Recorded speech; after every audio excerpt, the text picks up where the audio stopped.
Hello, everyone, and welcome back to the pre-playoff PCS show. I have now joined with me one of the coaching staff of CFO, and he's going to be able to give us some unique insights onto how things are operating over in Taiwan, how CFO are looking ahead of these playoffs, and what we expect to see coming out of these PCS playoffs. It is KMT or Kevin, whichever you'd like to be called. Just Kevin. Kevin? Sweet as. I'm officially CFO Kevin. That's my official name. Okay, CFO Kevin it is. And how you been doing? How are things going over there? Things are good. I think towards the end, against PSG, things weren't that good, but I think overall we were able to regain focus and be able to try out some new stuff and be able to show ourselves against DCG, who's improved a lot recently. Yeah, I guess on the sort of note, we'll start off obviously with a few bits and pieces about CFO, and you kind of touched on it there. I think this split, especially comparative to last split, CFO were struggling a lot more against PSG Talon. Do you think there's something is it something that just PSG Talon have leveled up? Do you think, at least this is my opinion as well, that the meta has just formed itself perfectly for the side of PSG Talon? Do you think that's part of why they're seeing so much success? Is there part of it that CFO maybe just, we're going to be in playoffs. They're a team you guarantee they're going to be playoffs. They don't really have to show their entire self until they get to that stage. I definitely think right now that PSG is the best team in PCS by far. I do think the meta does suit them really well, but they also play towards each other's strengths way better than any other team. I think CFO, right now, they have the skill and the raw talent to win and be the best, but it's not as clicking as well. I do think the meta is way better for PSG than CFO, but it's not like CFO can't improve and adapt to the meta. I think they have the names, the power just to be able to contest with PSG. Yeah, I kind of agree, right? You play with nameplates on. You look at honestly, from top to bottom, it is just such a stacked lineup. I mean, there's no other way to put it, really. Driver or rest, either one you want to put in, contending for best in role in the PCS. You then have Casa. I mean, this guy is just a legend in the competitive scene of League of Legends and its history. Gory as well. He was once a MVP of the LCK. That's a accolade very few can claim. And then, I mean, bot lane, Shunn, who has, at least for my money, been the standout player. Honestly, possibly over just the course of the last 2 years. Maybe the one split with Shao C being possibly the standout that split in summer last year. But aside from that, I think Shunn has been obviously he's just been there the whole time, but he is so consistent. This guy has, no matter what, if you guys are winning, if you guys are losing, he is always the one where you're like, man, CFO look like they should lose, but Shunn is looking like there is still play in this game, even when it's 8K deficit. Sometimes it's like, damn, Shunn is almost carrying these games. Do you think is this something that is just Shunn? Is it something that the team's able to play around Shunn? What do you think it is about this guy that doesn't matter what the game state looked like, there's always just this inkling in the back of your mind that Shunn's going to end up carrying? I think Shunn is sleeper OP. It's just that when you're on a team with Rest, Karsa, Gory, Sword Art, those names are way bigger than Shunn. So Shunn never gets the attention he deserves. But I think Shunn has been performing really well for the last 2 years or so. I think his ability to adapt to his support is what makes him really good. He's able to just when he's with Sword Art, he's able to play whatever Sword Art wants to do. When he's with Koala or Shao C, he's able to do whatever they want to do. So I think Shunn is actually for my money, he's the best AD carry in the PCS for the last 2 years. I don't think anyone is as consistent as him. For sure. Maybe you can argue Betty has better highs, but I feel like Shunn is just consistently good. He rarely has a bad game where he just throws it all away or just loses lane really hard. Yeah. Whereas I feel other AD carries, they have highs and lows where Shunn's just really consistent. Yeah, I agree. I think honestly, in the past 2 years, there's only been one game that I remember, and obviously it's very recent, that he has done something that's pretty bad, and I guess that was the Ziggs teleport early on. I think that was the only mistake that I can actually from memory have about Shunn making a mistake, because as you said, just so crazy consistent. Even when he went to Worlds, was just damn, this guy is showing up internationally as well, and it's really, really impressive to see. And I think when you're on a bit of a power trough, I guess you could call it, for CFO right now, having this one guy that is always still playing well. And honestly, you get into playoffs, if you find yourself at a deficit and you still have this AD carry who's performing, sometimes that one fact can actually just get you a win in a series. And when you're in best of threes to start off the playoffs, that is amazing to have. Just this character and one guy that no matter the game state is constantly performing. You can definitely rely on this guy to do what he needs to do. And all it takes is kind of one part of the map to step up around him. And you've probably just got a recipe for success. And I think, for CFO going ahead, at least this is sort of my take. That is a really promising sign. Yeah, I think having someone like Shunn on a team helps a lot with drafting, because a lot of people don't think about the fact that he's able to give up draft prio if it means that we can get priority in other lanes. So he's willing to take a hit and play safe and pick whatever is available. If that means Karsa can get his Brand or Zyra or something really powerful in the meta. Yeah. So that's why I think having someone like Shunn, that's always consistent, is able to step up, pick his Lucian when it was in meta, obviously, and hard carry games. Or just, go back and be I'll just pick MF or whatever. Something more just chill in lane. Yeah. I think that helps a lot with drafting, especially when you have so many other ways to carry or win games. Gives you a lot of flexibility. I feel like most other teams don't have. Yeah, okay. So obviously coming into playoffs, you'll be a little bit biased towards CFO, I think, and for good reason. Yeah. If you weren't, there's probably no reason you'd be there. And honestly, it's you see the names, you have to be. I'm going to have to assume that your takes towards which two teams you think will represent the region would probably be PSG, Talon, and CFO. Would that be correct? Yeah, I think PSG for sure. Unless if something crazy happens, I don't see any way they're not in the finals. Yeah. I believe in if I just ignored the results so far and just looked at the players, I feel like CFO is just stacked with talent. All it takes is just once it all clicks together, I feel like then you'll see the CFO's true potential. So I'm gonna have to put him in the finals as well. Yeah, no, I think that's fair enough, and that sort of leads on to what I wanted to come at with my next question. During the regular season, obviously, there's been a few hiccups towards DCG. Ultimately, you guys were ahead in the head-to-head by the end of the season, picking up that win in the second to last day of the split. Do you think that out of all the teams participating, it would be DCG that you're most worried about sort of upsetting CFO and taking out that final spot? Or would you perhaps look to the likes of Frank Esports or maybe SoftBank to be able to do that instead? Is there which team, I guess I'm getting at, do you think is the scariest to go up against, imagining we just completely disclude PSG Talon? I think as a team, DCG looks the best by far. It's just that when I see the players, there's no one that really stands out to me as a super carry threat. Kriskata and Fang are definitely stepping up. Yeah. I do think Taco's a little bit on the weaker side. It's just that when I see FAK's lineup or SHG's lineup, I'm thinking wow, this team is really strong, Evie, Forrest, Jet, those are some really strong names, or Jimmy and Pretender, Jiang or Gemini, in the jungle, that. Those are that's a really strong core. Whereas FAK doesn't have that, or DCG doesn't have that same wow factor for me. Yeah. So that's why it's kind of hard to predict them to win. But recently they've been looking really, really good. So it's kind of hard not to predict them. I just think that DCG has figured out how to cover each other's weaknesses and play to each other's strengths. Kriskata was a former AD carry. We're just going to pick AD mid no matter what. Yeah. And Orca, I thought was going to be really bad on tank meta, but he's been really, really good. Yeah. He switched from being picking weird picks Hui into oh yeah, just give me Nautilus or Leona. I'll just be the tank.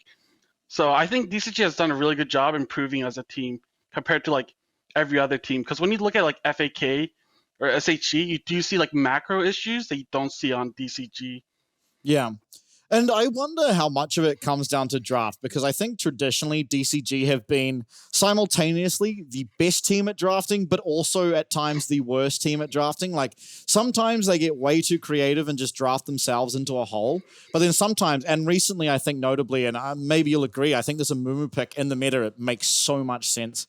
I don't know why other teams aren't picking it up. We're starting to get AD carries like the MF. Honestly, Israel with the True Shot Barrage actually pairs pretty well with the Amumu and just these AD carries coming through. But more so than that, Amumu has always been good against AD carries and mobile mages, The meta is like 2 or 3 AD carries and an immobile mage. It's like, this champ makes so much sense, and it was DCG first that worked out.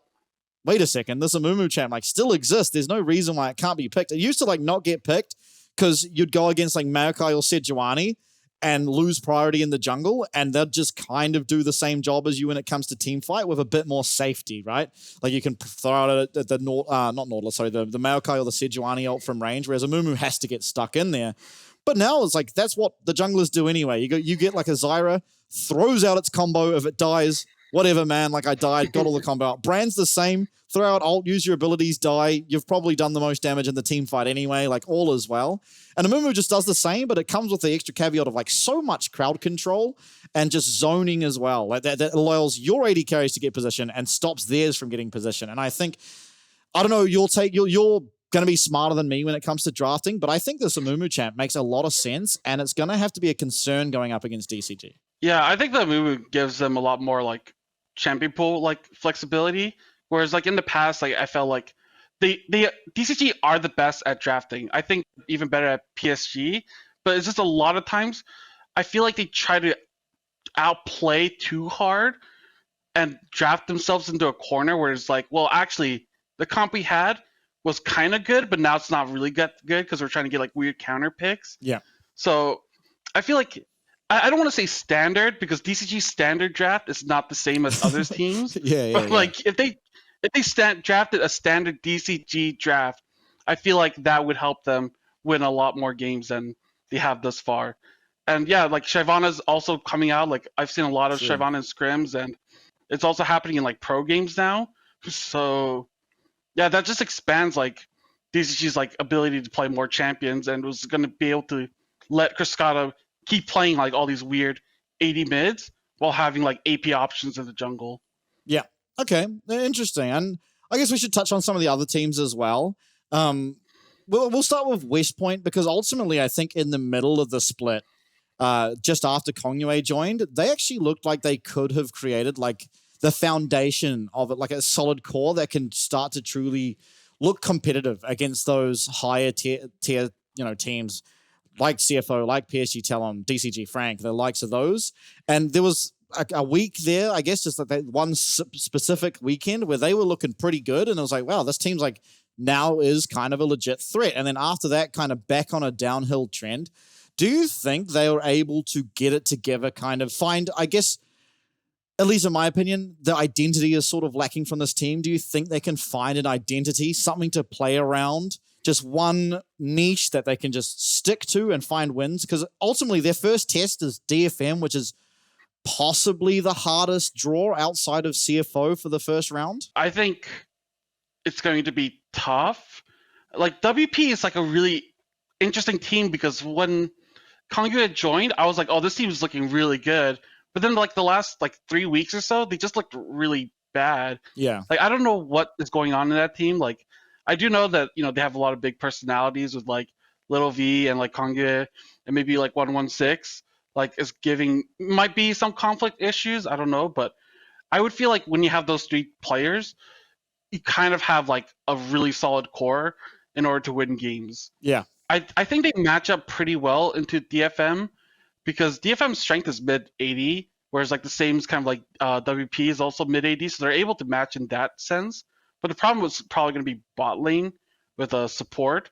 I do think Shunn is not as good as DFM's bot side. Like I feel like he's like the weakest link in that matchup. Yeah. So it'll be interesting to see what happens and how they're gonna draft because I do have hope that they can get it together. I just haven't seen it yet. I've only seen it for a short time, but then it went back to like kind of like bad levels of play.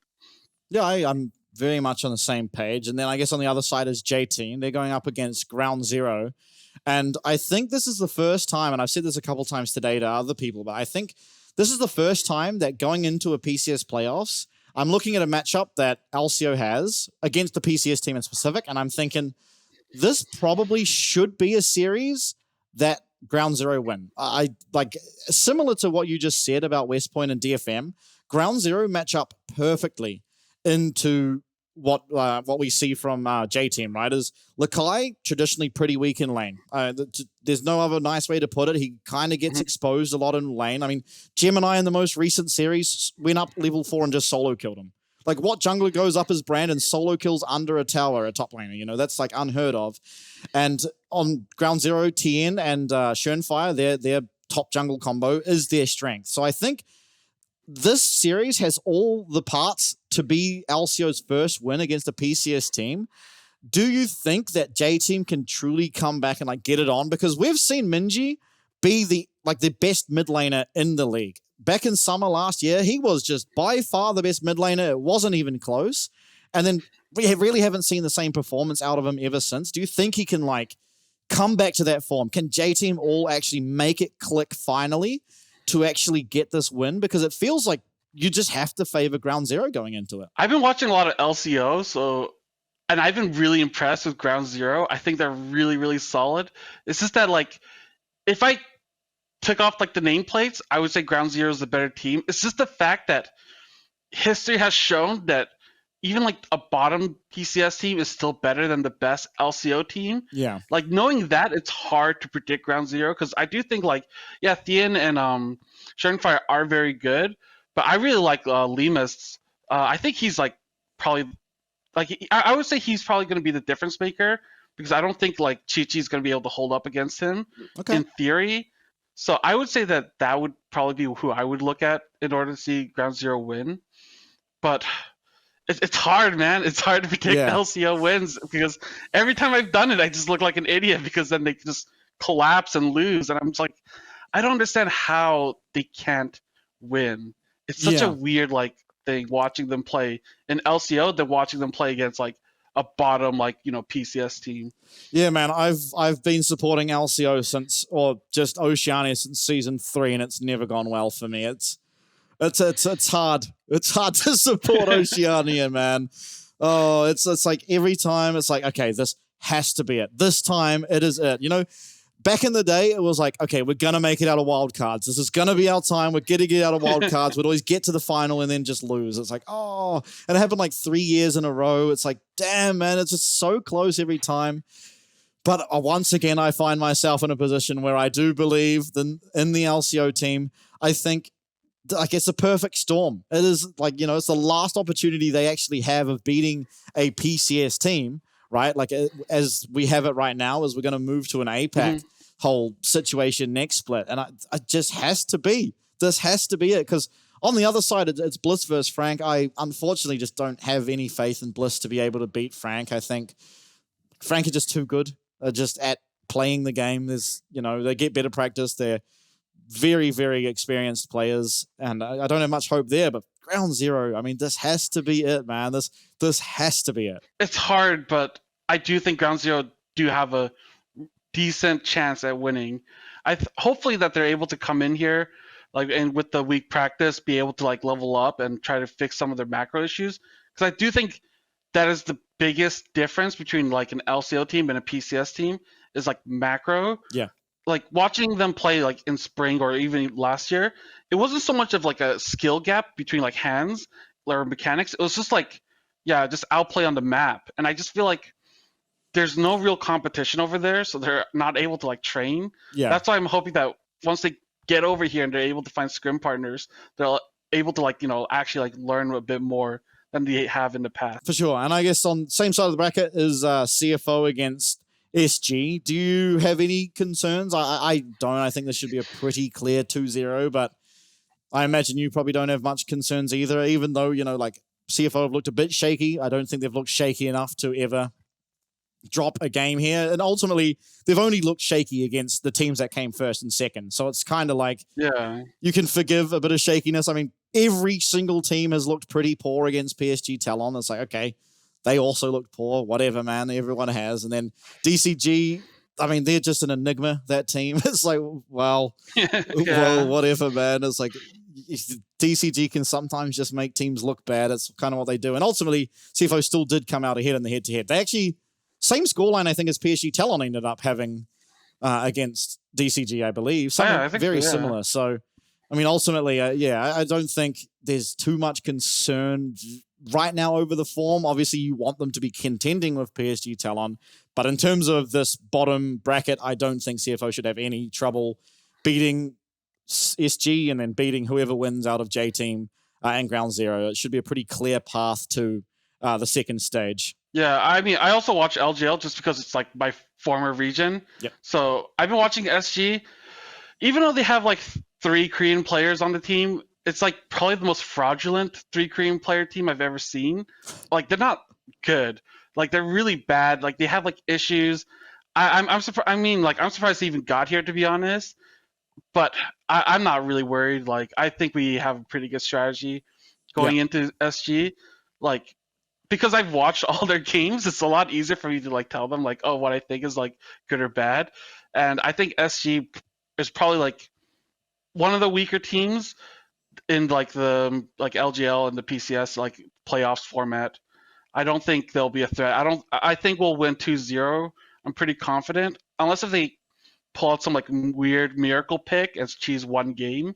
I don't see them winning like a best of 3 series. Yeah. So I'm pretty confident going in. I don't think SG is that much of a threat. Do we have any hope of seeing Hongq at any stage of this playoffs? Now, you don't have to go into depth, but like, you know, I really think that he came in against Chris Garter, who is probably, that is getting thrown into the deep end. Like, that is a very tough lane opponent to go into your first game. And he exceeded my expectations. I didn't, like, obviously he started off really rough in the Corky game. Credit to him, he came back. He ended that game looking very, very strong. Azir game was a great performance out of him. Is there any chance we get to see him in the playoffs, or do you think it's maybe a little bit too early? Give him time over the summer, maybe before Worlds if you guys are going, get him some practice in, and then we could see him in the future, or what's it looking like for this young prodigy? I think Hongq is like really good. Like I got the pleasure of working with him during spring in CFOA, and he's really smart. He's really like, you know, energetic. He wants to like, you know, win, and he's like really motivated. It's just that like when you go from like, you know, PCL to like PCS, there's like a huge jump, and I think that he's gonna need some more time. I can't say like we won't see him, but I can't say we will. It will depend on like, you know, scrims and how the team feels, and it's more importantly like you know how he feels. Because we don't want to put him in like a situation where he's like uncomfortable, especially because he just turned 17. He's still young. Yeah. Like if he needs like another year to like improve or practice, I think he's good enough to deserve that time. And eventually you will see him on the PCS stage winning, being really good because he is a really, really talented kid. I think he's like really good. He's the future of, you know, the PCS in my opinion. Yeah, it's like him alongside Yi Jiang are kind of the next generation of this region's stars, right? Like you could see it, Jiang in his rookie split, argument for him being the best top lane of that split. And like what a way to come out. Now, next time whenever Hongq's able to come in and get a full split by himself, I think we could end up looking at a very similar situation because it was very impressive to me that he was able to essentially go toe-to-toe with someone like Chris Garter, who, as you put it earlier, is just in the absolute perfect position in terms of meta to be performing, you know, like just what a dream. First year of mid lane and you're just playing the lane you swapped from. So it's like every other mid laner's spent so much time learning Azir, Syndra, Silas, whoever, and now it's just an AD carry meta and you've got Chris Carter who just role swapped from that AD carry position. I think, yeah, he did very well to stand up against Chris Carter, and I think, likewise, you could see glimpses of hope for that young talent, and I can't wait to get an opportunity to see him. And now I think it's a similar situation with like with Jiang. Like when he first started, he's very raw. You know, makes a lot of like mistakes, like macro wise, but his like laning is really good. His mechanics are really good, and that's very similar to like Hongq, where like he might not be like macro smart because he's still new, he's still learning, but like just basing it off of, like raw mechanics, like he's got it. So I think he'll see a similar trajectory as Jiang and Hongq. That's pretty cool. Maybe even get to see them like playing alongside each other, like at one Asian Games. You know, how cool would that be in the future, 4 years from now, and just have Hongq and Jiang, the future of the region's esports? That would be awesome. But yeah, I know you're in the middle of squaring blocks. I'll just give you one more question, and then I'll let you get back to work. But what I sort of wanted to finish this off with is obviously yourself representing CFO. Do you have any words to give myself and other CFO fans around the world a bit of hope, some good good hope for CFO ahead of these playoffs? Some encouraging words so we can know that they will be one of our 2 teams representing the region going into the World Championship. I think you'll see CFO's summer playoff run. I think in the past you saw like, a little slump, a little dip, but in the end CFO is in the finals. I think it's the same here. There's a little slump, a little dip, but hey, CFO is going to make it into the finals, and I think it'll be really competitive. It'll probably go to 5 games between PSG and CFO, and winner takes all. So I'm really excited. Looking for a repeat of last year. Oh, I remember that. Who was it? It was the Rengoku. What was it? The 2 cheerleading squads. I remember being at the at the arena, and I'm just in between games, and a group of cheerleaders come on. What were they called? Something Passion Sisters. Roxanne? The Passion Sisters. Passion Sisters. That's the CFO ones. Sisters. And the Rakuten girls for PSG. Yeah. So we're going to see the battle. I remember it was like, who won game 1? I think PSG won game 1, Passion Sisters came on, CFO won game 2, so Rakuten girls had to come out, and PSG won after that. The cheerleaders certainly had an effect on the games, it seems. And yeah, I mean, I hope to see them again. That was definitely the best finals we've had over the last 2 years was last year. Not only because it was in the stadium, but it went to 5 games, and we saw really, really good showings out of everyone. I hope for the same thing this year. Nothing is more exciting than seeing PSG Talon versus CFO, especially with the 2 sides of the Flash Wolves going up against each other. It's such a historic battle. And I am confident. You've given me confidence to believe in CFO's resurgence. I saw it last year. I believe in it again. But once again, thank you so much, Kevin, for joining us. I'm very happy to have had your insight, and I hope that everything goes well for CFO and yourself. Thank you.